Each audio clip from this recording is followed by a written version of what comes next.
పల్నాడు జిల్లా నరసరావుపేటలో తనకు అమెరికాలో ఉద్యోగం ఇప్పిస్తాను అని 6 లక్షల రూపాయలు తీసుకుని గుంటూరుకు చెందిన నారపశెట్టి వెంకటేశ్వర్లు మోసం చేశాడంటూ పల్నాటి మల్లికార్జున అనే వ్యక్తి పల్నాడు జిల్లా ఎస్పీ కార్యాలయంలో ఫిర్యాదు చేశారు.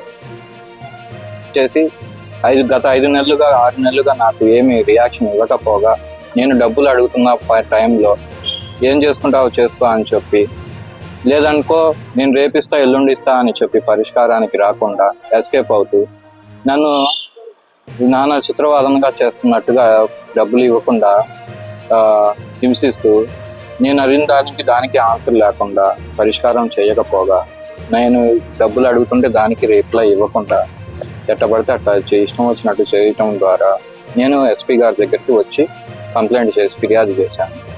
ఈ ఫిర్యాదు వల్ల సార్ నారపశెట్టి వెంకటేష్ని పిలిపిస్తారంట. సో అప్పుడు ఇంకా పరిష్కారానికి కొద్దిగా ఏమన్నా చేయొచ్చు అని, న్యాయం చేస్తారా అని చెప్పి చేరాను.